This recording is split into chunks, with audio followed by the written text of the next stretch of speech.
Inselmulkom għal programm ieħor mill-Kamra din il-ġimgħa il-Parlament kien iddominat, speċjalment fil-bidu tal-ġimgħa nhar it-tnejn li għadda kien iddominat minn diskussjoni taħraq ħafna. Rajna diskussjoni dwar is-sentenza li tagħti l-qorti fir-rigward tal-kuntratt lil Vitals Global Healthcare u Steward Healthcare konċessjoni għal 3 sptarijiet St. Luke's, Sptar San Luqa, Sptar Ġenerali Tawdex u l-Isptar Karin Grek.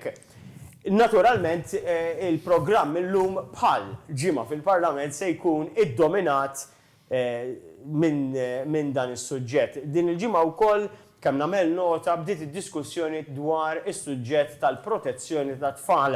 Dak is-suġġett se nittrattaw il-ġimgħa d-dieħla. Magħna għandna lis-Segretarju Parlamentari għal Fondi Ewropej Chris Bonnet u lill-Whip tal-Grupp Parlamentari Nazzjonalista Robert Kutajjar. Insellmilkom u nirringrazzjakom. Nsellimlek. Tantihom. L-an ta' dan id-dibattitu bejnietkom huwa li nitkellmu dwar il-kuntratt per se imma iktar u iktar dwar dak li ġara fil-Parlament. Se nibda bik, Robert. Ħanibdew bid-diskors tal-Prim Ministru, mbagħad naqilbu għal kap tal-Oppożizzjoni. Kieku kellek fil-qasir tiddeskrivi il-diskors tal-Prim Ministru Robert Abela nhar it-tnejn fuq dan is-suġġett. Kif tiddeskrivi?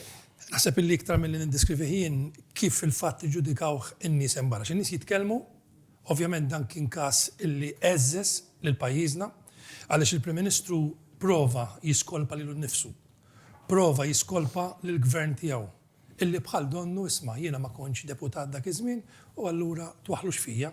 Però rrid infakkar li ma qalx il-Prim Ministru għax tajjeb ngħidu x'seta' qal il-Prim Ministru, però importanti x'ma qalx.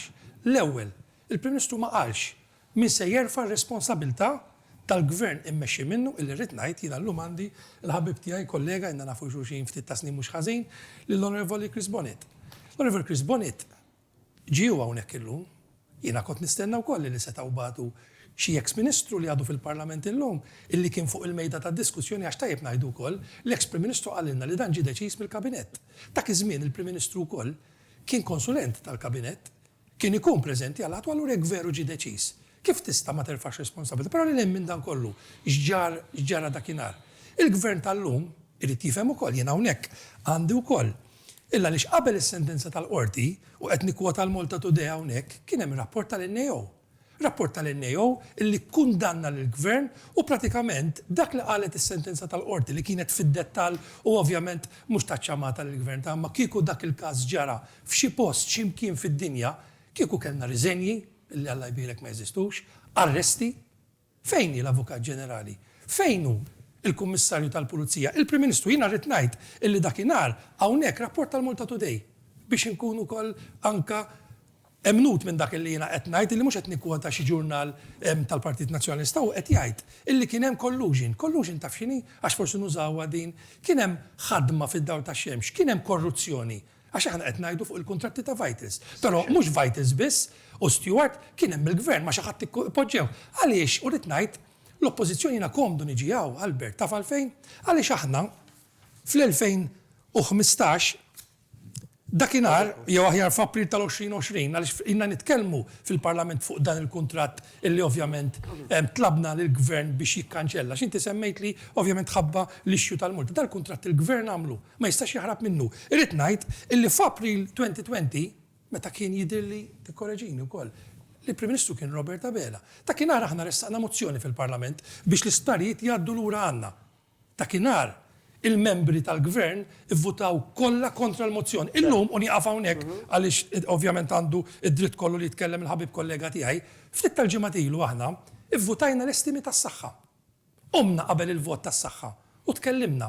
Oqdu attenti, ħbib tiegħi tan-naħa l-oħra tkellimna aħna għaliex meta ħadd ivvutaw favur il-miljuni li hemm ivvutati fil-vot tas-saħħa, parti minnhom kien hemm flus illi sa jingħataw lill-ħallelin, lill-frodisti. Illum il-qorti ma jistgħux jibqgħu jgħidulna n-naħa l-oħra illi aħna negattivi, illum il-qorti tatna raġun. Dak li jiena ngħidu mill-2015 il-qorti tatna raġun. Dan kien kuntratt iffirmat bejn il-gvern u il-ħallelin, il-frodisti, nies korrotti. Inna ngħidu illum il-poplu Malti lill-oppożizzjoni qed itina raġun u aktar kredibilità. Chris, li dan il-kontratt tal-VGH ma smajniex bih il-bieraħ, inna nisimgħu bih, ilhom jinkitbu editorjali, ilhom jinkitbu artikli fil-gazzetti, ilhom jitqajmu ħafna dubi, jekk xejn dubi dwar kif proprjetà tal-poplu spiċċata nċaħat li kien qed jieħu l-eluf u kif qed tgħid il-qorti stess għall-inqas minn dak li jedna mhux m'hemm xejn, ma m'hemm kważi xejn. Ħafna affarijiet ma sarux, ħafna tragwardi ma ntlaħqux, wara l-poplu bil-forsi jistaqsi fejn marru flusna. Il-gvern, mela ħansaqsi lilek, fejn marru l-flus tal-poplu? 190,000 kuljum. Il-poplu għandu raġuni kull ftit irrabjat fuq din lej, jew ħafna irrabjat. Ismani, Albert, għad nħu gost nerġa' nsellimlek, nħu gost li qiegħed hawnhekk ma' Robert Taxxix Boris sustanza ta' dak il smajna mill-esponenti nazzjonalisti fl-aħħar jiem. U qed isiru mistoqsijiet, mela le, però naħseb li tajjeb li nagħmlu bilanċ ukoll ta' kif kienet l-attitudni. Tajjeb għax aħna tkellimna fuq mill-Kamra x'ġara din il-ġimgħa fil-Parlament. U naħseb illi l-attitudni li ħa il-Gvern. Nitkellmu fuq il-Prim Ministru. Nitkellmu fuq il-Prim Ministru. Naħseb attitudni ta' Prim Ministru li issa drajna mill-mod kif iġibru l-Prim Ministru li mhux bniedem superf, tajjeb, illi huwa determinat illi jirrikonoxxi li fejn jista' jsir aħjar. Għandu jsir aħjar u propju meta sar irrikonoxxi l-Prim Ministru stess. Qatt ma kellu diffikultà il-Prim Ministru illi jgħid illi ma tajjeb ħafna illi sar tul is-snin għax da ma rridux ninsew għax ma sarx kollox ħażin f'dal-pajjiż f'dawn l-aħħar 10 snin. Però ma tajjeb ħafna li sar. Il-Prim Ministru jirkonoxxi wkoll illi fejn hemm bżonn illi ntejbu. Il-Prim Ministru daħal fil-kariga f'Jannar tal-2020. Tajjeb bħala Prim Ministru u sar membru parlamentari fl-2017. U fl-2020 kien għamel weda magħna kien għadu kemm irreżenja mexxej tal-Partit Laburista illi permetta li l-Partit Laburista jidħol fażi ġdida. Jidħol fażi ġdida li permezz tagħha jista' jkompli jibni fuq tajjeb li kien hemm u iva jindirizza permezz ta' riformi dawn l-affarijiet. U naħseb nistgħu ngħidu jista' jgħidha kulħadd u dawn anke ċertifikati barra minn Malta illi fejn tiġi għall-governanza tajba kemm ilu Prim Ministru Robert Abela kellna avvanzi kbar u affarijiet illi jiddispjaċini ngħid illi l-oppożizzjoni ma tux pjaċir bihom illi jaraw il-governanza llum il-ġurnata qed taħdem mod tajjeb ħafna. U kien għalhekk propju illi il-Prim Ministru wara li ħarġet din is-sentenza wara li analizza s-sentenza volumonuża x'kienet sentenza ta' 140 paġna jien kemm dom ta' avukat rari rajt sentenzi ta' dak it-tul illi ħa żewġ deċiżjonijiet. Isma' l-ewwel ħaġa li għamilna tlabna bħala gvern illi l-perjodu tal-appell jitnaqqas talba li kienet illi ġiet milquha biex minn 30 morna l-20 ġurnata l-perjodu tal-appell u jekk ikun hemm appell u mbagħad sa ssir tal-boħra mill-gvern biex l-appell jinstema' b'urġenza. U għalfejn saru daw it-talbiet. Saru daw it-talbiet għax irridu nimxu il-qudiem. Għandna pjanijiet għall-isptarijiet tagħna, speċjalment l-isptar ta' Għawdex, illi qegħdin fil-manifest elettorali li l-Partit Laburista ġie konfermat bħala gvern fl-elezzjoni. Illi għaddiet irridu jitwettqu. Rapporti tal-Awditur Ġenerali rajnihom ukoll. U kienu hemmhekk meta Robert Abela sar Prim Ministru. Sekonda ħanala. U rapport mhux wieħed kien hemm tnejn, to be fair, kien hemm wieħed fl-2020 u kien hemm wieħed fl-2021. U minkejja il-kawża u minkejja dan ir-rapporti tal-Awditur Ġenerali, 11 xahar ilu il-poplu għażel lil Robert Abela u lil Partit Laburista biex joħroġ lil pajjiż minn din l-isfida. Għal xiex? Għax it-track record ta' Robert Abela bħala Prim Ministru jitkellem waħdu, ħanu żewġ eżempji biss. Il-mod kif il-gvern ittratta il-pandemija u l-mod kif il-gvern ittratta l-FATF, il-grade listing. Illi fi żmien rekord ħariġna minn dak listing wettaq ir-riformi neċessarji u l-poplu li naqalinna li jilkom nafdaw biex kelbu l-isfidi ta' pajjiż. Ikun hemm min jistaqsi fil-qasir Chris ħalli nerġa' ndur fuq Robert. Ikun hemm min jistaqsi mela fair enough, il-Partit Laburista rebaħ l-elezzjoni, issa l-elezzjoni ma kienx miġġilda fuq il-VGH ukoll, ġifieri kienet Waħda miġġilda mit-temi. Fuq kollox, fuq l-ekonomija, fuq. Però. Kollox kellna l-Bernard Grek jgħid fost affarijiet oħra li jekk jitla Prim Ministru jaqbad u jwaqqaf il-kuntratt mill-ewwel. Ikun hemm min jistaqsi Din kienet parti mit-tema tal-manita. Mela għax fuq ekon sensaqsik, la l-gvern kellu, il-gvern daw l-indikazzjonijiet kienu ilhom hemm milli kemm xi ħaġa mhux kompletament f'posta, u mbagħad ħareġ ir-rapport tal-awditur. Għalfejn il-gvern qatt jistenna dis-sentenza li assolutament xejn ma kienet komplementuża fuq dan il-kuntratt biex jieħu dan l-azzjoni. Ma setax jieħu din l-azzjoni qabel. Mela, Albert, inti llum għandna il-benefiċċju tal-hindsight ngħidulu tajjeb issa għandna sentenza f'idejna, le mhux ta' dubju issa għandna l-hindsight għax nafu x'ġara, għandna sentenza f'idejna, u nistgħu nixu inti titmur lura għal meta tieħdu ċertu deċiżjonijiet u ċertu direzzjonijiet meta kienet għadha għaddejja din il-kawża, tajjeb? U d-deċiżjoni illi ħa il-gvern illi jiena naqbel magħha kienet illi tkun daqsxejn kawt. Għal xiex għax inti kelma law u kelma lem tista' twassal għal sitwazzjonijiet u l-Prim Ministru referali għadi fil-Parlament illi tittimxi mal-fatti, tista' twassal f'sitwazzjonijiet li ma trix tiskatta xi pretensjoni ta' xi kumpens illi jista' joħroġ minn dawn il-kontratti, għax ngħidu l-kontratti sa nhar il-ġimgħa li għaddiet kienu kontratti viġenti. U x'għamel il-gvern? Il-gvern li għamel kien illi l-ewwel nett dejjem għamilha ċara ma' Stewart illi għandu jonora il-ftehim illi kien hemm dik l-ewwel waħda. Meta Stewart marant il-gvern biex jerġa' negozja l-pattijiet, il-gvern qallu le tibqa' għaddej bil-kontratti illi għandek u l-pagamenti li ħa Stewart, għax importanti l-indirizzaw, l-pagamenti li ħa Stewart kienu l-pagamenti li kien hemm patwiti fil-kontratti li kienu veġenti.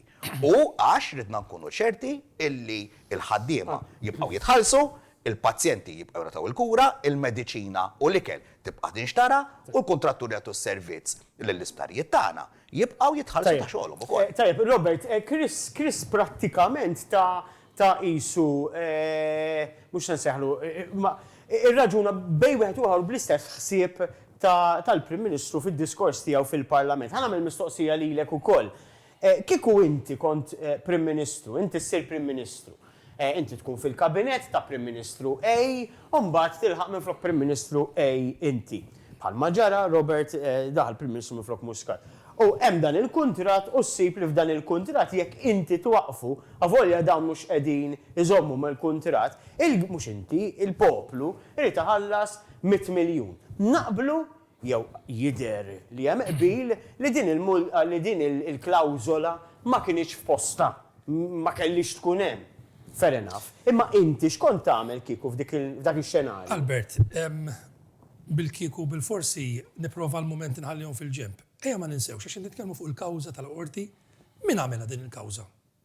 Li ma kienx għal Adrian Delija li nsellimlu minn hawnhekk, li ma kienx għal Partit Nazzjonalista li bqajna insostnu fil-Parlament, ma waqafniex. Kien hemm Defni Caruana Galizja wkoll li nsellmilha minn hawnhekk.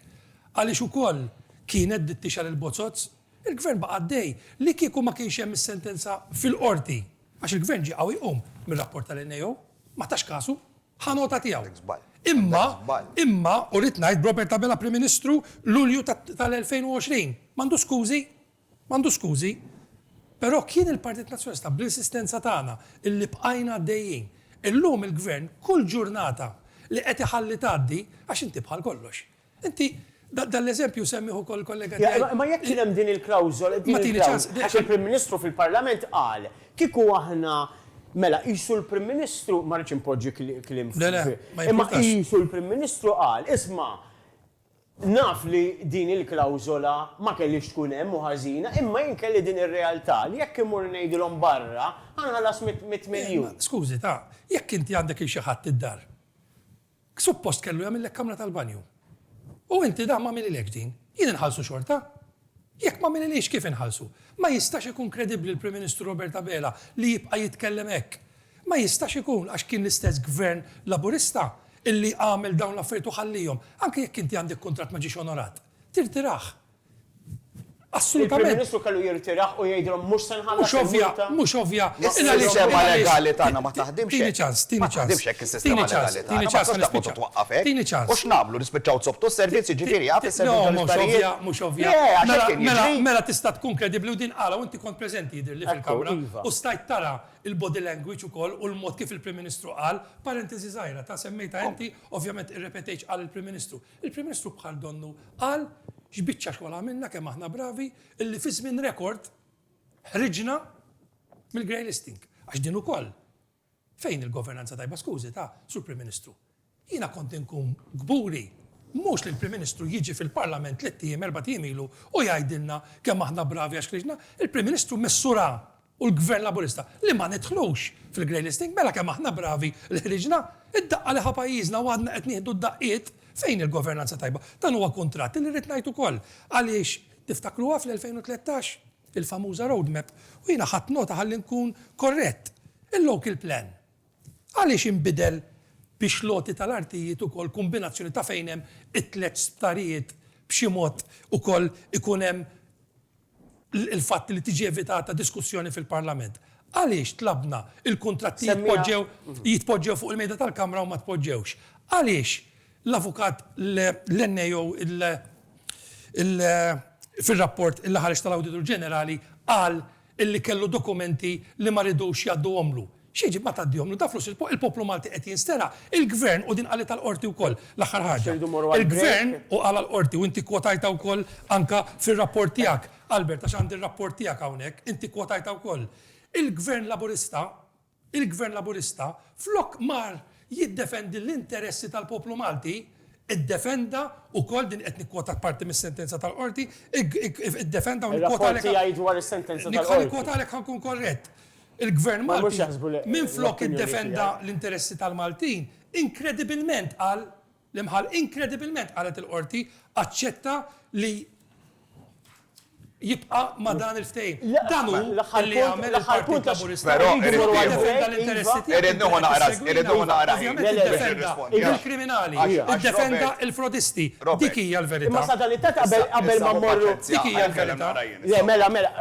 Ma tistax. Ma tistax tiddefendi. Ma sa jitkellem. Però rridu morru. Jiena qatt fatti. Issa rid nitkellem naqra fuq il-qorta tal-banju li għax meta nitkellmu fuq l-istarijiet. Tista' tagħmel introduzzjoni tal-argument tiegħek immorru għal break u tkompli mill-ewwel. Ara, l-ewwel net meta nitkellmu fuq sptarijiet maħniex qed nitkellmu fuq ma tal-banju. Iktar serju, jiena tajt eżempju.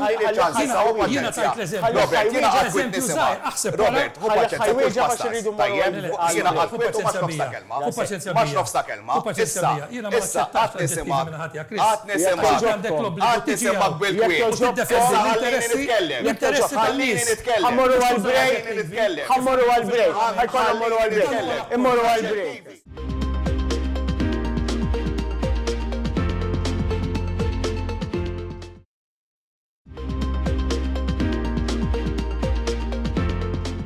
Merħba lura fil-programm il-Kamra, spiċċajna il-programm morna l-break b'naqra għajjat mhux ħażin, ħanibda bil-Chris. Robert akkużak għallek biex qabel ma morna l-break biex ma tiddefendix l-indefensibbli. Wieġeb dwar din l-akkuża li qed jagħmilek u wkoll dwar dak li qal qabel il-break. Mela, u nispera li ninata l-opportunità kollha biex nagħmel l-argumenti għaj. Jekk tħares li sena nifhimha l-istrateġija li qed jużaw Partit Nazzjonali, l-ewwel qed jieħdu rikba wara persuna illi huma stess xkubaw il-barra kienu xi 3 snin ilu issa oramaj. Tajjeb, u issa f'daqqa waħda saħli nwieġeb.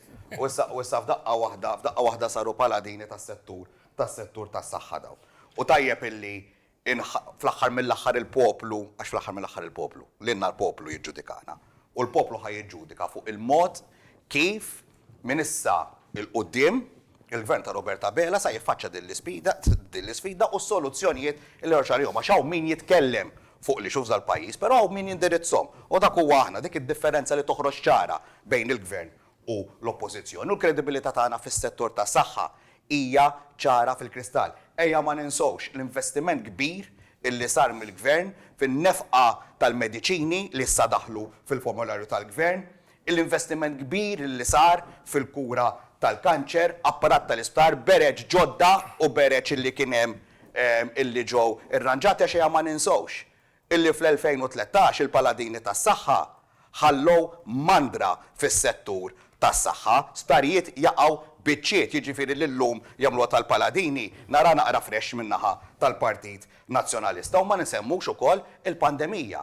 In-nies jafu x'inhu hemm barra, n-nies ma jisimgħux mill-oppożizzjoni meta niġu s-settur tas-saħħa.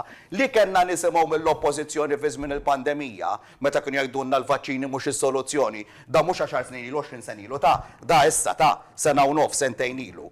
Kieku llum ma kienx ikonna ċertifikati li rċevejna li rċieva il-gvern ta' Roberta Bela mill-World Health Organization illi dan huwa mudell ta' kif għandu jimxi is-servizz tas-saħħa. Allura le, aħna lezzjonijiet dwar is-settur tas-saħħa u kwalunkwe settur ieħor mingħand il-Partit Nazzjonalista żgur ma Issa il-futur fil-qosor, però ondura Robert nerġa' il-futur ta' dawn l-isptarijiet għax qed nitkellmu sa dwar il-futur. Issa ħarġet is-sentenza, hemm l-appell, issa nistennew l-eżitu tal-appell, x'se jkun, però jekk dawn l-isptarijiet finalment jerġgħu ikunu tal-gvern, int bħala membru tal-gvern, x'inhi l-opinjoni tiegħek? Għandna nagħmlu l-proġett kif kien imma jagħmlu l-gvern, għandu terġa' toħroġ sejħa l-privat, il-proġett għandu jkollu l-istess pereżempju idea ta' St. Luke's bħala sptar ta' riabilitazzjoni. Int bħala membru tal-kabinett ukoll, x'inhi l-opinjoni personali tiegħek dwar fejn għandna mmorru għax ovvjament imbagħad id-deċiżjoni ta' iridu jittieħdu fil-kollettiv. Ma inti, x'taħseb li għandu jiġri minnu? Ara, jiena dejjem nistieden il kulħadd biex jimxi fuq il-fatti. Bela li nkunu ipotetiċi f'dan il-każ. Naħseb illi huwa daqsxejn problematiku. Kif qatt inti tajjeb, il-każ għadu ma nalaqx sfortunatament ngħid jiena, għax iktar ma jnalaq malajr il-każ, iktar ikonna mod ċar fejn sa mmorru. Però il-pjanijiet qegħdin hemmhekk qegħdin ċar iktar għall-manifest elettorali tal-Partit Laburista li biħreġa ġie konfermata t-tielet darba fil-gvern, jitkellem mod estensiv fuq isparijiet. Jien nista' nkellmek u ippermettili di fuq il-fondi Ewropej. L-investimenti li diġà sar mill-pjan tal-irkupru reżiljenza u mill-programm ta' snin 14-20 u minn dak li ħabbarna f'dal aħħar xahar fuq sa nagħmlu fis-settur tas-saħħa aħna nimxu l-qudiem.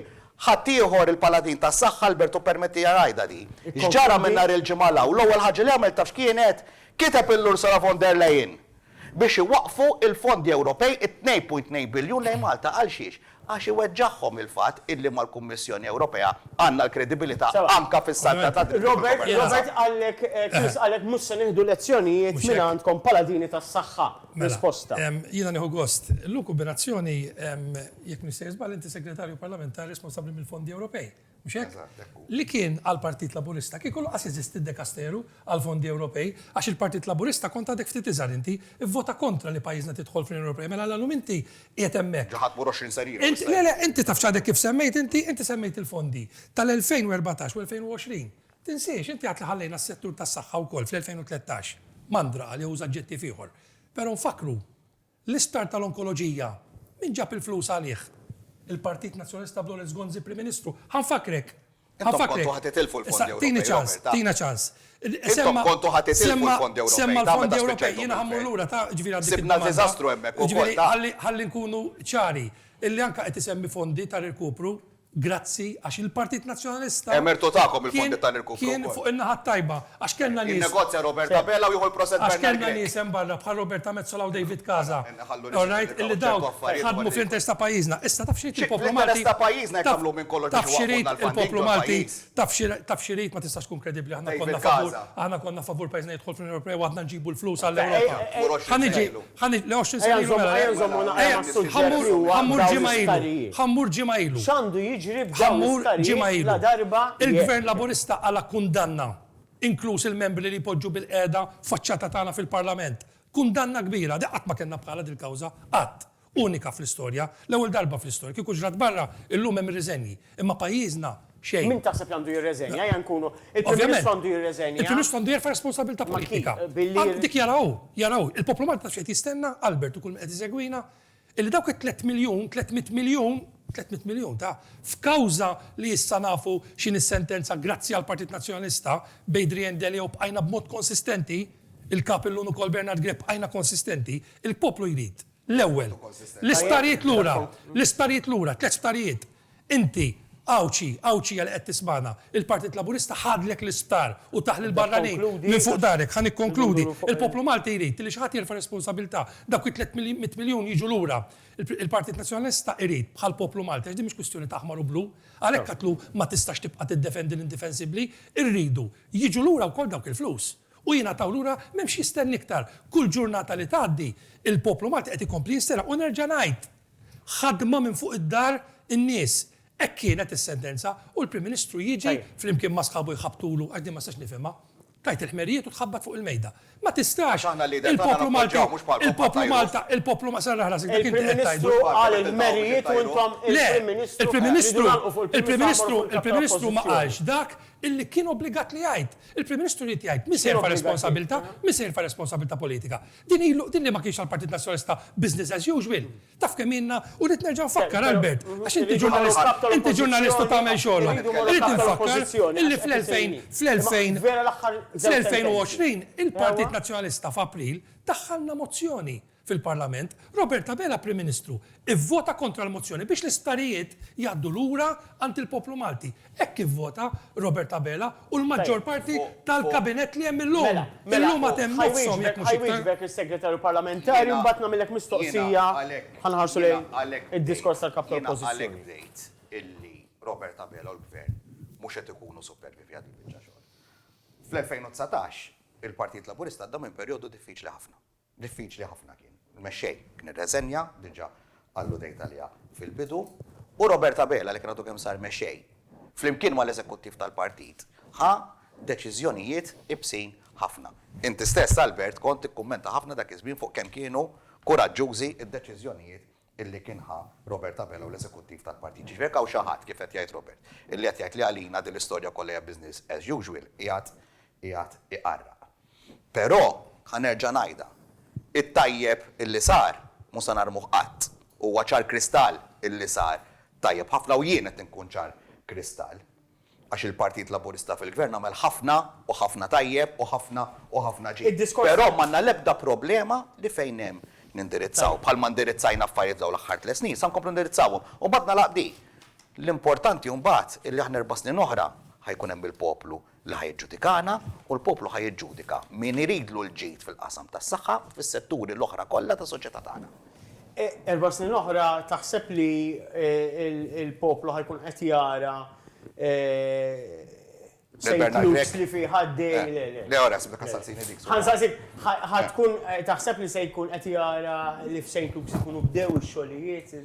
L-ispar Sanluqa hija ġerħa kważi kważi. Ħażina x'qed jaqa'. Ismani, li jkun beda jsir xi ħaġa, biex jinqas minn di nkun ħadna xi ħaġa. Li jaf il-poplu huwa li magħna dejjem jaf fejn qiegħed. Jiġifieri jekk aħna lill-poplu ħantuh commitment illi se jkun hemm xi tip ta' xogħol fuq l-Isptar Sanluqa ovvjament imbagħad jara d-deputat Prim Ministru li huwa bniedem kompetenti immens fis-settur. Il-mument illi aħna ħanatu kelma, il-poplu diġà jaf illi ħanżommuha. Id-diskors fil-qosor mbagħad indur fuq Robert nerġa' bdejna bid-diskors tal-Prim Ministru, id-diskors tal-kap tal-Oppożizzjoni. Kif tiddiskrevih fil-qasir?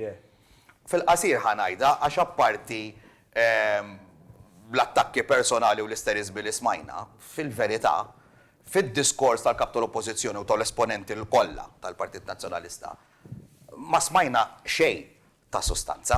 Ġifieri qalu l-affarijiet illi ilhom jgħidu li rrepeta Robert, illum però soluzzjonijiet għal pajjiż issa drajnihom jiġifieri huma jitkellmu fuq li xus, soluzzjonijiet aħna rdu nħorġu bihom imbagħad.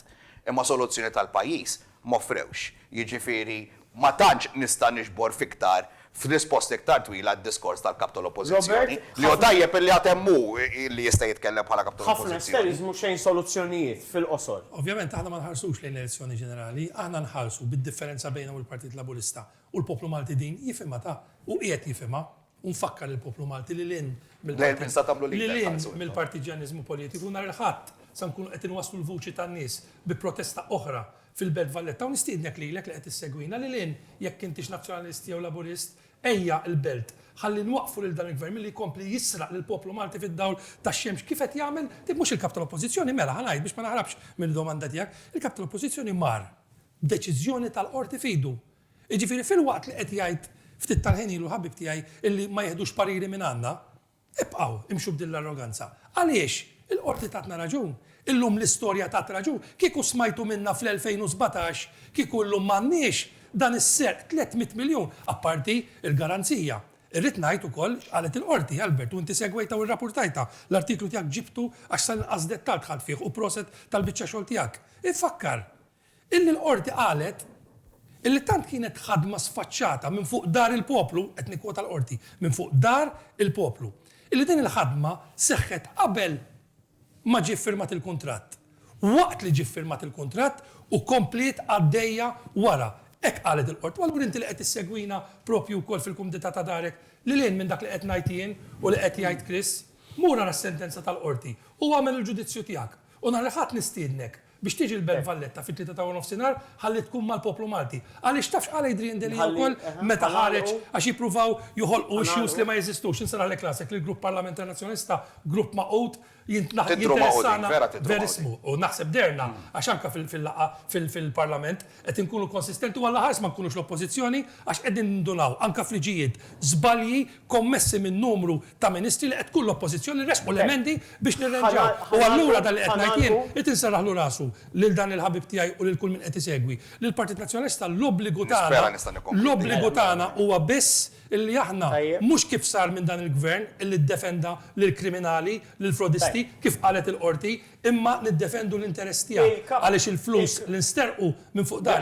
Il-kapta jidirli skużani, il-deputat Karola Aquilino, konsernejt il-kap tal-Oppożizzjoni, akkuża, ġifieri mbagħad kien hemm mistoqsija, kien hemm talba ruling. Kien hemm talba ruling mill-Ministru Għal-Għawdex. U intilef ir-ruling mill-gvern. Iżda Karol intilef ir-ruling.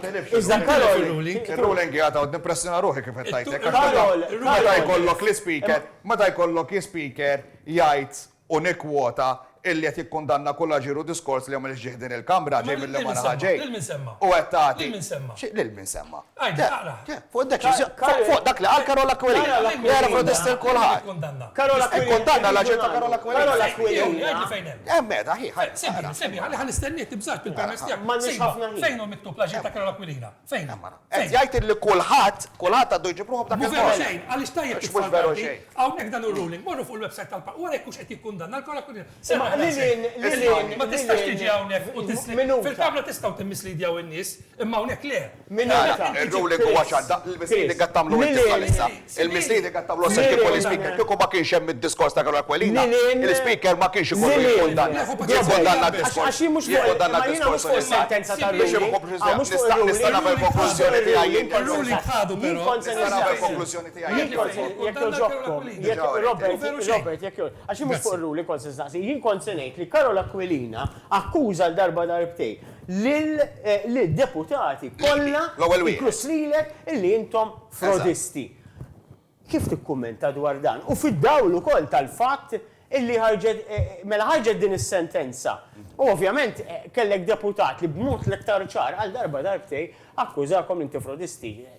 X'inhu il-feeling tiegħek? Inti qasbis kont biex nużaw ukoll dak li qal wara kollox il-Prim Ministru, inti dak iż-żmien laqas kont naħseb kont imma vota favor il-budget. Imma kandidat. Vota favor il-budget. Hija inti 80 miljun. biex il-pazjenti bqgħu jieħdu l-kura bil-ħadd. Inti qed iġġor ir-responsabbiltà ta' kuntratt. Inti qed issir. Tismu tajru l-persuni bħalna frodisti li tajru frodisti. Taħseb li dan huwa kapitlu xi ftit ikraħħa għal-gvern li issa Jien naħseb. tidu taraw kif se toħorġu minnu. Ejja ħankunu ċari. Issa ħalli nitkellem. U konkludi. Mela, ejja ħankunu ċari. Tajjeb illi f'dan il-perjodu min irid jipprotesta. Mela le, dak huwa dritt sagrosant ta' kulħadd u aħna niddefenduh dak id-dritt illi. Ejja ma nagħlħat mela. Però irridu nimmoderaw irridu nimmoderaw. Daqsxejn tkunx arroganti, issa ħalli nitkellem. Poplu jġudika. Irridu l-poplu xebba jġudika, ħebba jġudika, tox tinkwita. Wieġeb il-mistoqsija. Irridu ukoll nimmoderaw daqsxejn it-toni u l-aġġettivi li nużaw fil-konfront ta' xulxin. Jekk inti għandek akkuża x'tagħmilli, għamilili, però bekja. Tajjeb, ħalli nkunu ċari. Ejja ħanibqgħu fil-limiti tad-deċenza. Rajt xejn nhar it-tnejn li nispera li ma nerġax narhom. Li n-nies jipprotestaw huwa dritt ħanerġa' ngħidha. Imma li tipprova tħebb għall-Prim Ministru jew għal xi ħadd u minhu hija xi ħaġa inaċċettabbli u kondannabbli. Mill-bqija kulħadd jista' jimxi fit-triq li jridu, dan huwa pajjiż liberu, kulħadd għandu dritt jesprimi ruħu dak hu s-sabiħ tal-pajjiż tagħna u nibqa' niddefendih.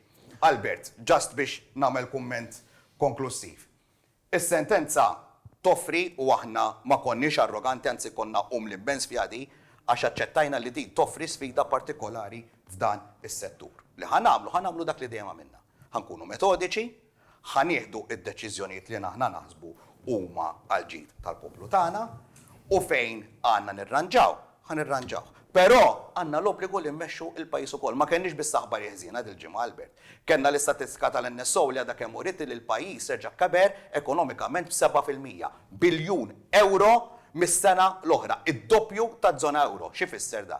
Ifisser illi minkejja kollox u minkejja l-isfidi u minkejja l-isfidi internazzjonali, id-deċiżjonijiet li qed jieħu Roberta Vela u l-gvern ta' Roberta Vela huma deċiżjonijiet tajbin, huma deċiżjonijiet li jaraw lejxin tal-familji, lejxin tan-negozji u biex jaraw li fis-saħħa, fl-edukazzjoni u fis-setturi kollha aħna jibqa' jkollna soċjetà li tmur il-qudiem. Tajb nirringrazzja l-Segretarju Parlamentari Chris Bonnet, l-Deputat Nazzjonali u Whip tal-Grupp Parlamentari Robert Kutajjar, kieku kellna aktar ħin konna nkomplu għaddejjin, suġġett jaħraq li